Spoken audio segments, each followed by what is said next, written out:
Hi everyone, Aviva Engel here from Ulpan Aviva. Does this sentence run true with you? I've been to Ulpan, but I still can't speak Hebrew.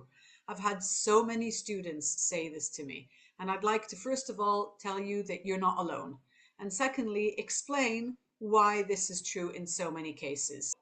First, let's explain a little bit what it is that happens when you're learning a new language. So language has four main elements to it. It's got the reading element, reading for comprehension, of course. It's got writing, it's got the listening, and of course the speaking.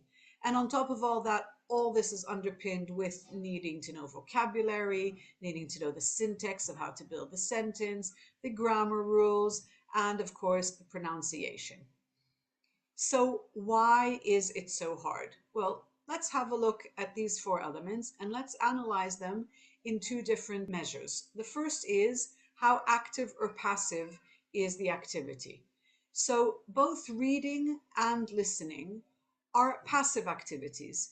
Someone else put the Hebrew together, someone else put the sentences together, and what you need to do is figure out what the meaning is behind the string of words that you've either read or listened to. When you're active, it's a little bit harder. When you're writing, you've got to figure out what the words are. You've got to figure out the sentence structure and the order of the words, and more so in speaking. But other than being active or passive, there's also a time element involved. And when you are under pressure of time, it's harder. So when you're reading and when you're writing, there's less time pressure, right? You can read slowly, you can go back, you can review. When you're writing as well, you can write something down and then you can delete it and write again and put the things in the right order, maybe change the words. But when there is more time pressure, like listening, and even more so for speaking, it's a bit harder. When you're listening to someone else speak, you might be passive, but the words have gone by and you can't recap, you can't go back, you can't listen again to the word that you missed in the conversation. So it makes it a bit more difficult. And with speaking, the pressure is on you. You need to be active. You need to think of all the grammar rules and all the vocabulary and all the syntax, and you know that the person that you're speaking to isn't always patient enough to sit there and wait for you to put your sentences together, which of course puts on you a lot of pressure and a lot of stress. And you also don't want to sound like a fool and you're not sure you're pronouncing things correctly. So it's all very stressful. And when it is stressful, people avoid doing it. But there's another element, which is how often do you get to practice? And in most Ulpan classes, this is just a picture I took off of the net.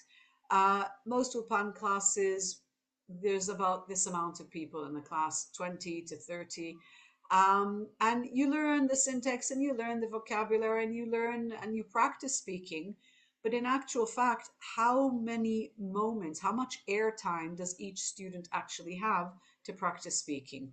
And the truth is, not enough, which is why many Ulpan students come out knowing the syntax and knowing the theory and knowing vocabulary, but don't have the chance to put into practice. So I'd like to invite you to Ulpan Aviva. And in Ulpan Aviva, I can promise you that there is no more than 6 people per group.